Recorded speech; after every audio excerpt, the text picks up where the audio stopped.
한국의 유명한 건축가 중에 유현준이라는 분이 계십니다. 홍대 교수님이신데 이렇게 그 예능 프로그램도 많이 나오시고 하셔서 유명해지신 분입니다. 유튜브도 이제 굉장히 활발하게 하고 계세요. 저도 건축에 굉장히 관심이 많고 디자인에 관심이 많아서 그분의 유튜브를 이제 자주 보는데, 이 건축을 굉장히 재밌게 이렇게 풀어주셔서 이야기해 주셔서 재미있게 잘 보고 있는 프로그램 중에 하나입니다. 근데 얼마 전에 교회 디자인도 하셨더라고요. 이제 제가 얼마 전에 본 거고 오래전에 교회 디자인을 하신 것입니다. 근데 제가 봤는데 그 교회를 디자인하신 이야기들을 설명하는 중에 이런 이야기들을 하시는 걸 들었습니다. 이렇게 이야기해요. 저는 제가 처음 머릿속에 그렸던 건물이 설계도대로 완성되었을 때 가장 행복합니다.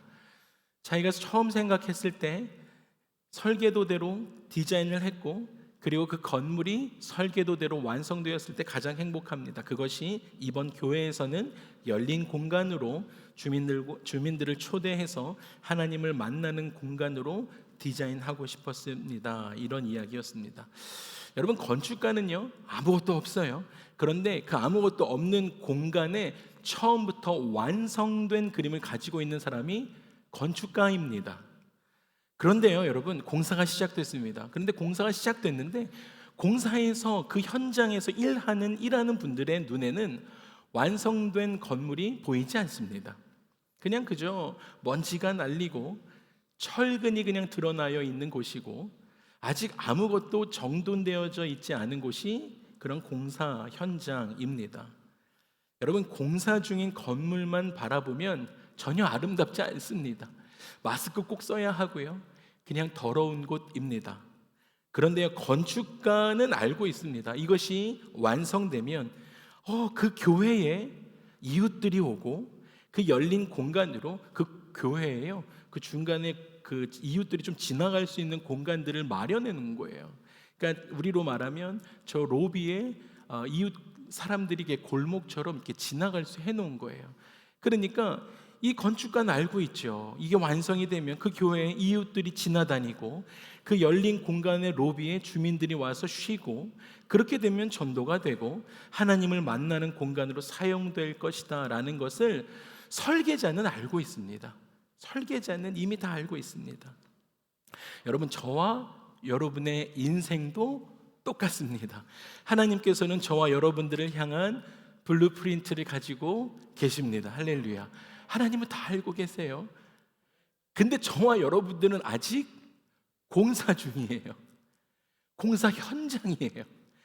여러분들은 아직 좀 먼지가 풀풀 날려요. 아직 철근이 이렇게 드러나 있어요. 그게 좀 삐딱해요. 그러니까 사람들을 만나면 이 철근이 좀 부닥쳐가지고 조금 싸우기도 해요. 완성되지 않아서 그래요. 근데 하나님은 그 공사 현장인 우리를 보면서도요 다 알고 계시죠. 어떻게 될지 알고 계십니다. 그래서 하나님께서는 저와 여러분들을 고치세요. 다듬으십니다.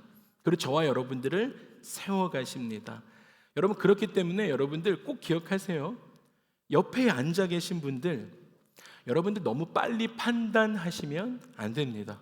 그 옆에 앉아 계신 분들 공사 중이신데, 하나님이 아직 공사하고 계신데 여러분들이 너무 빨리 판단하는 거예요.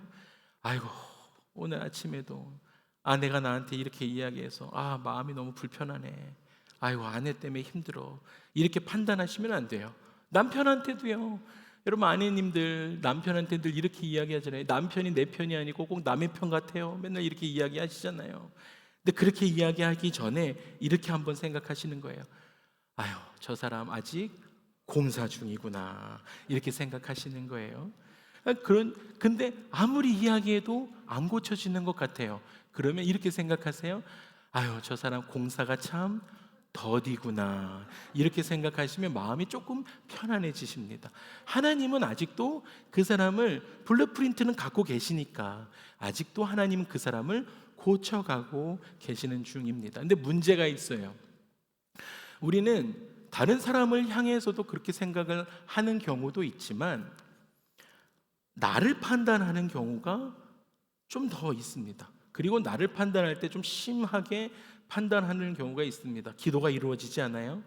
기도해요. 신앙생활을 하면서 기도가 이루어지지 않아요.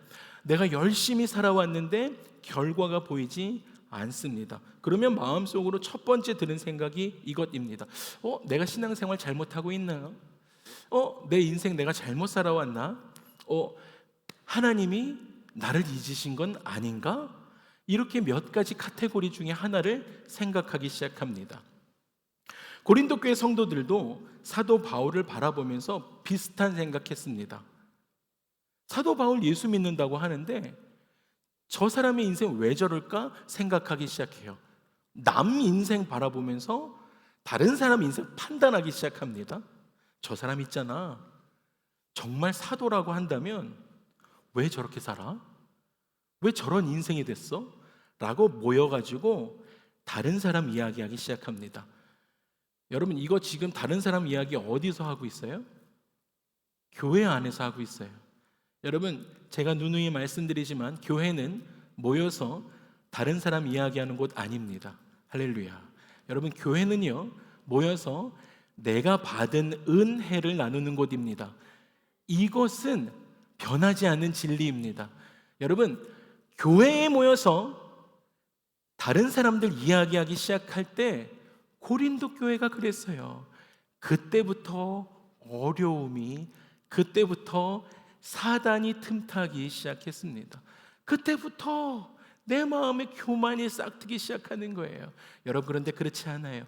여러분, 교회는요, 하나님이 예수 그리스도를 보내시고 예수 그리스도를 부활 승천하시면서 우리 가운데 유산으로 보내신 그 교회는 성령님을 보내시면서 성령께서 우리 가운데 어떠한 역사를 통해서 은혜를 주셨는지 모여서 함께 힘을 내라. 세상에 너 혼자 살아가기에 힘드니까 교회 공동체로 모여서 성령께서 어떤 은혜를 주셨는지 함께 이야기하고 함께 무릎에 힘을 주고 격려해서 일어나서 세상과 맞서 싸워 승리해라 라고 주신 것이 교회예요. 그런데 교회에 모여서 다른 사람 이야기할 이유가 없습니다. 여러분, 전화통화로 그 사람 이야기 들었어? 하지 마세요. 들었어? 하면 못 들었어? 끊으세요. 괜찮아요. 부끄럽게 생각하세요. 여러분, 그래서요, 고린도 교회 사람들이 모여서 그렇게 하지 못했어요. 하나님의 사람이라면 모여가지고, 야, 그 사람 하나님의 사람이라면 왜 매 맞고 다녀? 막 이야기하는 거예요. 수군거리는 거예요. 또 모여가지고, 야, 근데 우리 교회 개척한 사람인데 너 이 이야기 들었어? 얼마 전에 감옥도 갇혔대. 근데 너 못 들었어? 야, 이번에 감옥 갇힌 게 아니라 이번에도 감옥 갇혔는데 그 전에도 감옥 갇혔었대. 자기들끼리 수군대기 시작합니다. 그리고는 야, 재산도 없대. 사람들에게 비난받기 시작합니다. 나는 수군대지 않는 척하면서 모여서 수군대기 시작했습니다. 여러분, 근데 중요한 것이 있어요. 바울은요, 그 상황도 다 알고 있었습니다. 그런데 바울은 자기가 처한 그 상황을 실패라고 해석하지 않았어요. 자기가 처한 그 상황을 바라보면서 실패라고 해석하지 않았습니다. 사람들은요, 공사 중인 사람을 보면서 뒷담화했지만 바울은 하나님께서 완성하실 그 영광을 바라보고 있었습니다. 할렐루야. 하나님께서 완성하실 이 고린도 교회 성도들, 하나님께서 완성하실 하나님의 교회, 그것 바라보면서 믿음으로 한 걸음 한 걸음 해석해 나가기 시작했다라는 것입니다. 그래서 고린도 후서 오늘 6장 1절에 이렇게 권면했던 거예요. 성도들에게 오늘 우리 가운데 이렇게 권면합니다. 우리가 하나님과 함께 일하는 자로서, 하나님과 함께 일하는 거예요. 함께 일하는 자로서 너희를 권하노니 하나님의 은혜를 헛되이 받지 말라. 여러분, 하나님의 은혜를 헛되이 받지 마십시오. 오늘 이 말씀을 가지고 두 가지로 좀 살펴보고자 합니다. 첫 번째는 지금 주신 은혜를 붙들고 완성될 기업을 바라보아야 한다라는 것입니다. 바울이 그렇게 했던 것처럼요. 바울은요, 하나님의 은혜를 헛되이 받지 말라라고 아주 충격적인 이야기를 합니다. 여러분, 하나님의 은혜를 헛되이 받지 말라. 그러면 하나님의 은혜를 헛되이 받는 것은 어떠한 것일까요? 여러분, 하나님의 은혜를 헛되이 받는 것 어떤 걸까요? 여러분, 은혜를 받았는데도요, 은혜를 받지 않는 사람처럼 살아가는 것이요, 은혜를 헛되이 받는 거예요. 은혜를 받았어요. 근데 그 은혜를 받았는데 그 은혜가 삶의 현장에서 나타나지 않아요. 은혜를 받았어요. 근데 은혜를 받지 않은 사람처럼 살아가고 있는 거예요. 복음 들었습니다. 예수 그리스도를 들었어요. 근데 예수께서 나를 위해 십자가에서 죽으셨다는 것도 알아요. 그런데 실제의 삶에서는 여전히 정죄감에 붙들려 살아가고요, 미움과 상처를 내려놓지 못하고요, 그렇게 살아가다 보니까 하나님 없는 사람처럼 염려가 그 사람을, 근심이 그 사람을, 얼굴이 그래서 어두워지고요, 소망 없는 사람처럼 절망하며 살아가기 시작합니다. 여러분, 은혜를 헛되이 받았다라는 것은요, 은혜를 전혀 모른다라는 뜻이 아니에요. 그 은혜가 오늘의 나를 움직여가지 못하고 있다라는 것입니다. 여러분, 혹시 여러분의 그 받은 은혜가 오늘의 여러분의 삶을 움직여가고 계십니까? 아니면 여러분 받은 그 은혜가 여러분의 삶에 워킹하고 있지 않습니까? 은혜를 헛되이 받지 않는 삶이 아니어야 한다는 거예요. 그러니까 복음은 알고 있지만 복음의 능력을 누리지 못하는 인생이 되어진다는 것입니다. 여러분, 그런데요, 고린도후서 5장에서 바울은 그 복음의 능력을 아주 명확하고 자세하게 우리 가운데 말씀해 주었습니다. 바울은요, 고린도후서 5장에서 하나님께서 예수 그리스도로 말미암아 우리를 하나님과 화목하게 하였다. 죄로 죽을 수밖에 없었던 우리를요, 하나님께서 예수 그리스도를 보내셔서 우리를 이렇게 데려다가 예수 그리스도의 그 십자가를 통해서 하나님과 화목하게 하셨다라고 이야기합니다. 그리고요, 그 십자가의 죽으심을 통해서 하나님의 자녀가 되는 권세를 우리 가운데 허락하셨다라고, 그래서 하나님과 우리를 가로막고 있던 그 죄의 담을 십자가의 그 예수 그리스도가 십자가에 달려 돌아가심으로 인하여 그 가로막고 있던 그 죄의 담을 완전히 헐어버림으로 인해서 우리가 하나님을 아버지라고 부를 수 있도록 그렇게 만들어 주셨다라고 선포합니다. 그뿐이 아니에요. 그렇기 때문에 우리가 하나님께 가까이 나아갈 수 있게 만들었다, 하나님과 동행할 수 있게 만들었다라고 선언하고 있습니다. 여러분, 우리는 하나님의 자녀가 됩니다. 할렐루야. 그래서 우리가 하나님께 아버지라고 부를 수 있습니다. 여러분, 그런데 그뿐만이 아닙니다. 하나님께서 하시는 일에 참여하는 사람이 되었다라고 말합니다. 오늘 말씀해 보니까 하나님의 일에 참여하는 자가 되었다라고 이야기합니다. 그래서 바울은 자신을 이렇게 불렀습니다. 하나님과 함께 일하는 자. 하나님과 함께 일하는 자. 여러분, 이 말은요, 우리가 하나님을 도와드린다라는 그러한 뜻이 아닙니다. 여러분, 어떻게 말씀 한마디로 이 우주 만물을 창조하신 그 하나님께서 우리의 어떠한 도움이 필요하시겠습니까? 하나님은 어떤 필요도 필요하지 않으실 거예요. 하나님께서 우리를 일꾼으로 부르시는 것은 저와 여러분의 능력이 필요해서가 아닙니다. 그저 하나님께서 그 하시는 일에 우리를 참여시켜 주시는 것입니다. 이번에 드림센터를 이사하면서 지난 2개월 동안, 한 1개월 반 동안 드림센터에 그 카페에 놓아야 할 책상도 좀 조립해야 했고, 벽에 텔레비전도 좀 달아야 했고, 제 방에 이렇게 커튼도 좀 달아야 하는 그런 핸디맨 일들이 좀 많이 있었습니다.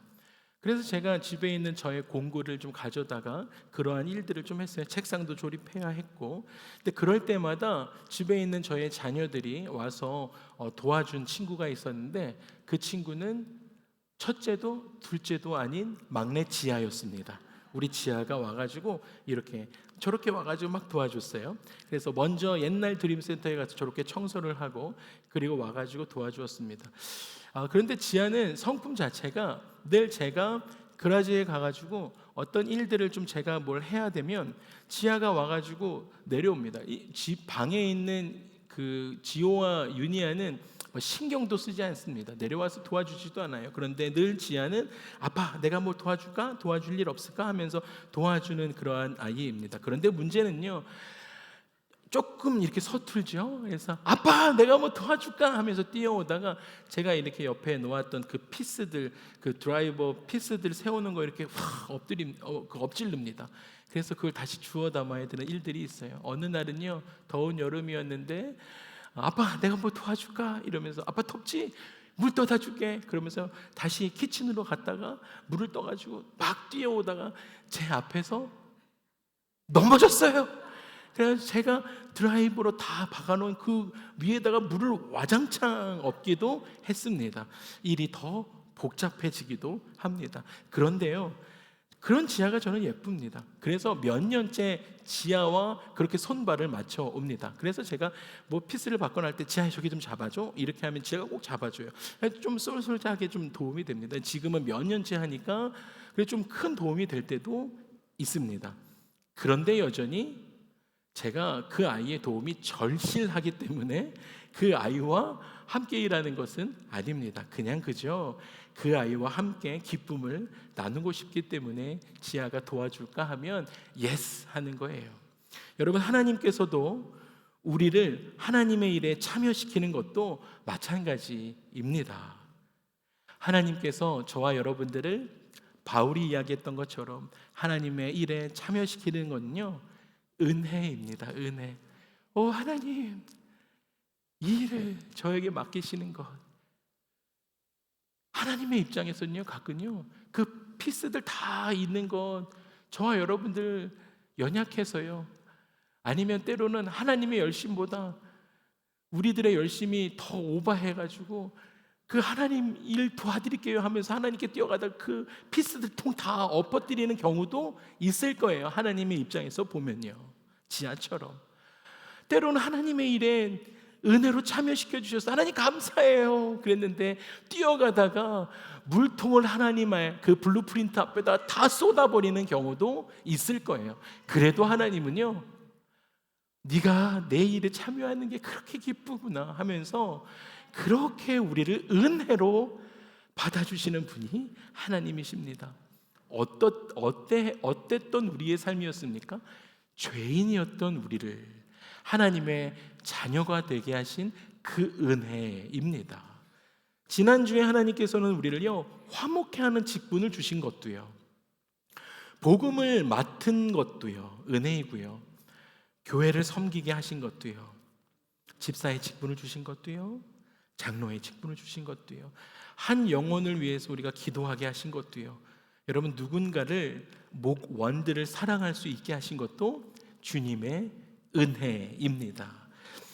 그런데 바울은 이 말씀을 해놓고 오늘 고린도후서 6장 2절에는 이사야 49장 8절을 가지고 와서 인용합니다.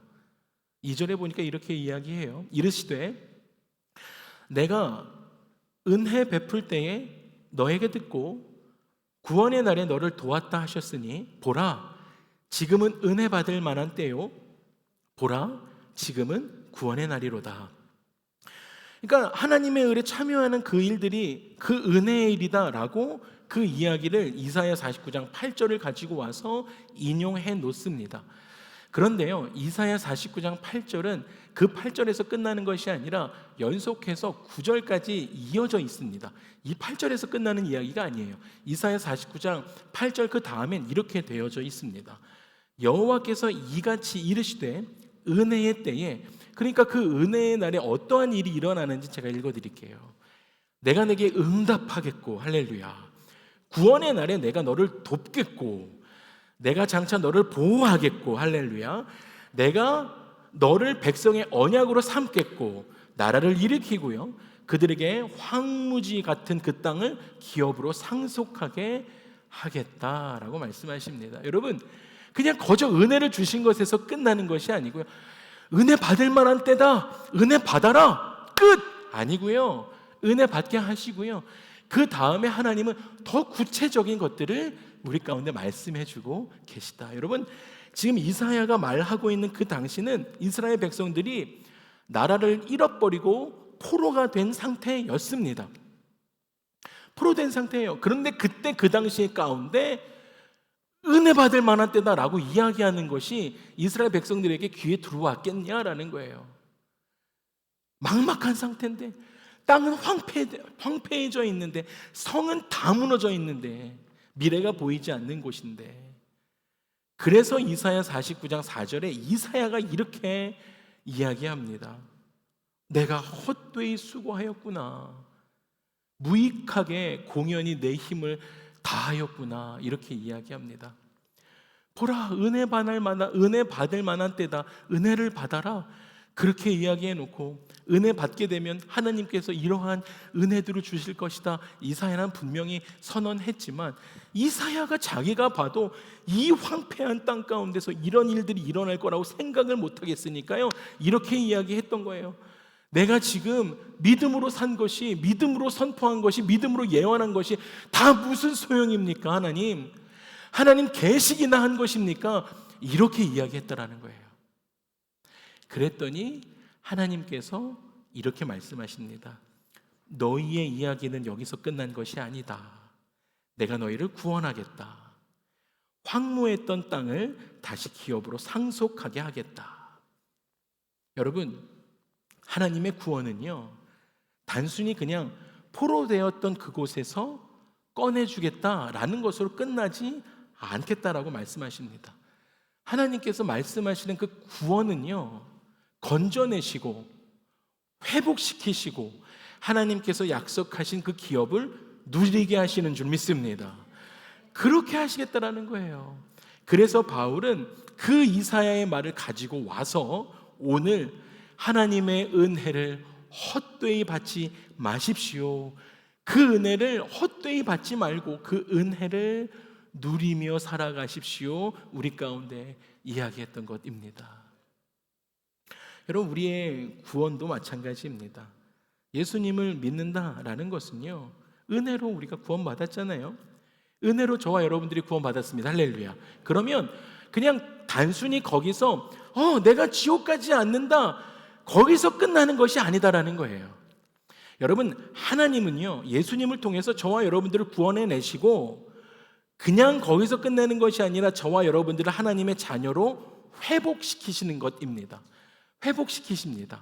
그리고 우리 안에 있는 상처와 죄의 습관들을 고쳐가기 시작하십니다. 계속 공사하시는 거예요. 고쳐가기 시작하십니다. 그래서 우리를 예수 그리스도를 닮은 사람으로 계속 만들어 가시는 거예요. 빚어가기 시작하십니다. 프로세스하고 계시는 거예요.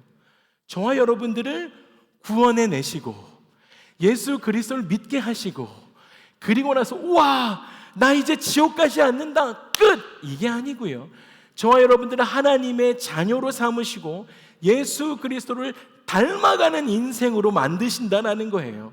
그래서 여러분들의 삶 가운데 계속적으로 상처도 치유하시고 죄의 습관도 끊을 수 있도록 도와주시는 그러한 하나님의 온전한 사람으로 만들어가고 계신 그 과정을, 우리가 지금 신앙의 여정을 이렇게 살아가고 있다라는 것입니다. 여러분, 그러니까요, 하나님께서 이스라엘 백성들을 이집트에서 출애굽시키시고 홍해를 건너게 하신 이유가 무엇이었습니까? 구원해 내신 것이죠. 만약에요, 구원해 내시고 홍해를 건너게 하신 다음에 끝! 구원해 냈지? 이제 홍해를 건넜지? 다 죽었지? 이제 너희들 살아라 라고 하시지 않고, 이제 홍해 건너왔으니까 이 홍해 건너온 이 비치에서 니네 마음껏 살아라 라고 하시지 않고, 하나님 어떻게 하셨습니까? 홍해를 건넌 다음에는 하나님께서 약속하신 땅을 향해 걸어가게 하셨습니다. 여러분, 우리가 지금 하나님이 약속하신 그 땅을 향해 걸어가고 있는 거예요. 성장해야만 하는 거예요. 걸어가고 있는 동안 우리는 프로세스를 계속하는 것이죠. 공사하고 있는 거예요. 우리 인생 가운데 만나와 메추라기를 주시면 감사하는 것이죠. 그걸로 살아가야 하는 것이에요. 마라의 쓴물을 먹기도 하는 거예요. 불순종했다가. 그런데 불기둥과 구름기둥으로 하나님의 인도하심도 경험하면서 우리는 우리 인생 가운데 성장을 이루어가는 것입니다. 여러분, 우리도 십자가의 은혜로 구원받은 뒤에는 하나님께서 완성하실 그 영광을 향해 걸어가야 하는 줄 믿습니다. 사랑하는 주사랑 가족 여러분, 그리고 온라인으로 함께 예배하고 있는 집에서요, 사정이 있으시지만 온라인으로 함께 예배하고 있는 우리 주사랑 가족 여러분, 샌디에고의 많은 예배자 여러분, 그렇기 때문에 지금 우리의 모습이 아이고 내 인생 왜 여기까지밖에 안 될까, 부족하구나, 이렇게 생각하시면서 낙심하지 마세요. 여러분, 우리는 아직 공사 중이기 때문입니다. 공사 중이에요. 아직 이렇게 치면 먼지가 이렇게 풀풀 나는 그냥 공사판이기 때문입니다. 여러분, 그런데 또 한 가지 기억하셔야 할 게 있어요. 여러분, 그렇다고 나는 공사 중이니까 어쩔 수 없지, 나는 이럴 수밖에 없어 라고 합리화하셔도 안 됩니다. 여러분, 공사 중이다 라는 말은요, 변명의 언어가 아니에요. 여러분, 공사 중이다 라는 이 말은 소망의 언어입니다. 소망의 언어. 여러분, 지난주에 새벽기도 후에 성도님들하고 이렇게 아침 식사를 하고 있는데 우리 성도님 중에 한 분이 저한테 이렇게 이야기하시더라고요. 목사님, 학교가 공사를 정말 대대적으로 하더라고요. 방학 동안에 이렇게 학교 공사가 이렇게 대대적으로 하면 방학이 끝나고 나면 어떻게 변할지 무척 기대가 됩니다 라는 대화였습니다. 여러분, 이 공사라는 단어와 이 집사님의 마지막 무척 기대가 됩니다 이 라는 단어가 공사와 소망의 단어였습니다. 기대의 단어였습니다. 여러분, 공사는 소망의 언어입니다. 나는 아직 완성되지 않았지만 하나님께서 지금도 나를 고치시고 계신다라는 믿음의 고백이 저와 여러분들 가운데 있기를 주님의 이름으로 축복합니다. 그래서 빌립보서 1장 6절에서 그렇게 이야기하셨던 것입니다. 너희 안에 착한 일을 시작하신 이가 그리스도 예수의 날까지 이루실 줄을 우리는 확신하노라. 아멘. 여러분, 하나님께서는 우리를 시작해 놓으시고 내버려 두시는 분이 아니세요. 하나님께서 저와 여러분들 가운데 시작하셨다면 하나님께서 완성하십니다. 여러분, 하나님께서 완성하실 줄 믿습니다. 그래서 바울이 이렇게 얘기했던 거예요. 지금은 은혜 받을 만한 때요, 지금은 구원의 날이라. 여러분, 내일 월요일부터가 아니라는 거예요. 여러분, 상황이 좋아지면 그때 구원받을 만한 때가 아니다라는 거예요. 전도할 때 많이 듣는 말 중에 하나가 좀 상황 더 좋아지면, 조금 환경 좀 피면. 여러분, 그런데요, 구원과 은혜 받을 만한 때는요, 지금 그럴 때가 아니라는 거예요. 바로 지금입니다. 여러분, 여러분의 삶을 돌아보시면서 혹시 여러분의 마음 가운데, 삶 가운데 기도가 식어지고 있다면 지금 다시 기도를 시작하셔야 합니다. 여러분, 기도 다시 시작하세요. 기도 외에는 어떠한 유도, 능도 나가지 않고요, 기도 외에는 어떠한 길도 보이지 않습니다. 기도하셔야 해요. 여러분, 혹시 십자가를 바라보는 감격이 식어지고 계시지는 않으십니까? 본당에 와서 이 십자가의 빛이 이렇게 비치고 있는데 이 십자가를 봐도 아무런 감흥이 일어나고 있지 않다라고 한다면 여러분, 지금 다시 십자가 앞으로 우리의 영혼을 가지고 나가셔야 합니다. 여러분, 하나님과 멀어져 있다라고 한다면 지금 돌아오십시오. 하나님께서 여러분들 가운데 다시 말씀하실 때 하나님, 내가 다음에 할게요 라고 미루지 마시기를 주님의 이름으로 축복합니다. 언젠가는 여러분, 기도하고 싶어도요, 기도할 수 없는 날 옵니다. 제가 지난주에 어느 목사님 설교를 이렇게 듣는데, 새벽기도 설교였는데 그 목사님 이렇게 말씀하시더라고요. 여러분, 한반도에서 우리가 위에 태어나지 않은 것이 얼마나 감사합니까? 여러분, 기도하지 못하고 예배하지 못하는 땅입니다. 이렇게 이야기하시더라고요. 여러분, 그 말이 제 안에 남았습니다. 여러분, 그런데 언젠가는 기도하고 싶어도 기도할 수 없는 날 올 수 있어요. 여러분, 사랑한다 라고 말하고 싶어도요, 말할 수 없는 날 온다라는 거예요. 그것이 육신의 연약함 때문일 수도 있고요, 정치적인 환경 때문일 수도 있습니다.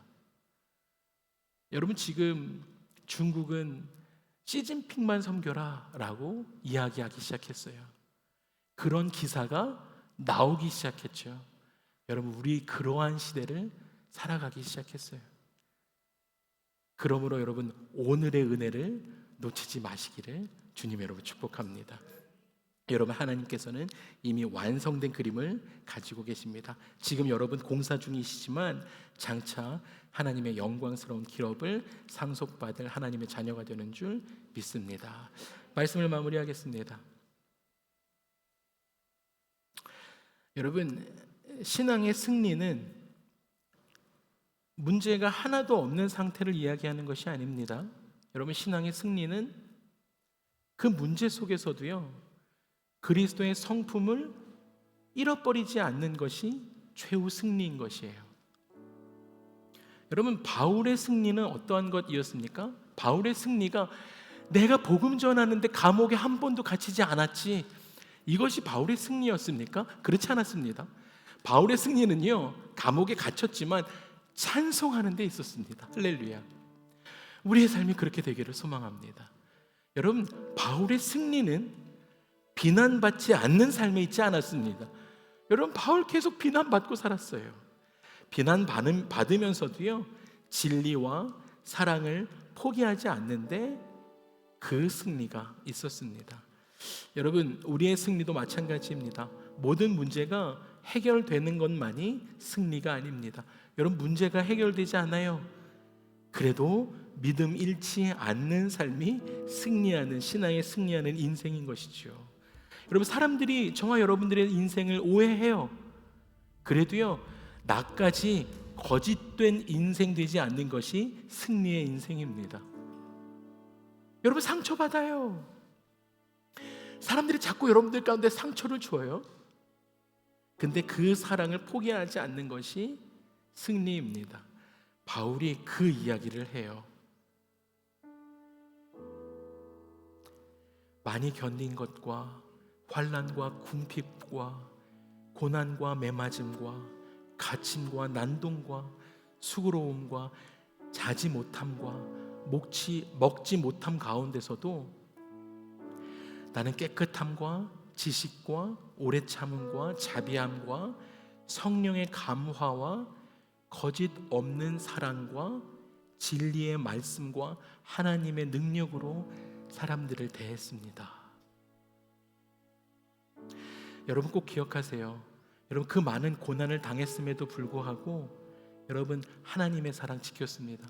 여러분, 고난을 당하는 것보다 더 어려운 것이요, 여러분, 고난을 당하는 것보다 더 어려운 것이 고난을 당하면서도 우리 영혼이 망가지지 않는 거예요. 여러분, 핍박 받으면서도 신앙 지키는 것이 고난 받는 것보다 더 어려운 거예요. 힘들다는 이유로 내 인생이 거칠어지지 않는 것이죠. 내가 상처받았다라는 이유로 나도 똑같이 다른 사람에게 상처 주지 않는 것입니다. 사람들이 나를 사랑해 주지 않고 사람들이 나에게 상처 주고 사람들이 나를 알아주지 않기 때문에 옆에 앉아있는 사람들을 향한 사랑을 나도 포기할 만한데 그 사랑을 끝까지 포기하지 않는 것, 여러분, 그렇게 살아가는 것이 고난 당하는 것보다 더 어려운 인생이다라는 거예요. 고난 받는 것보다 더 어려운 것 선택하는 것이 그리스도인들의 인생입니다. 여러분, 한 주 시작하시면서 여러분, 이 말씀 붙들고 사셨으면 좋겠습니다. 나는 오늘을 포기하지 않을 것입니다. 아직 내가 공사 중이지만 낙심하지 않고 예수 그리스도 이름 내 마음에 품고 그렇게 살아갈 것입니다. 여러분, 그래서 여러분, 이번 한 주 살아가면서 이렇게 바울이 고백했던 것이 우리의 고백되기를 원합니다. 나는 가난한 자 같으나 많은 사람을 부욕해 하는 사람이고 싶습니다. 이렇게 살아가셨으면 좋겠어요. 여러분, 한번 따라해 봐 주시겠어요? 나는 가난한 자 같으나 많은 사람을 부욕해 하는 사람입니다. 많은 사람을 부욕해 하는 사람입니다. 여러분, 이번 한 주 살아가실 때 지금은 은혜 받을 만한 때요, 지금은 구원의 날이다, 오늘 주시는 그 은혜 놓치지 말고 그 은혜 붙들고 하나님께서 완성하실 그 영광을 바라보시면서 다시 오실 주님 앞에 아름답게 서시는 저와 여러분의 삶이 되기를 주님의 이름으로 축복합니다. 우리 함께 일어나셔서 공사 중인 우리의 삶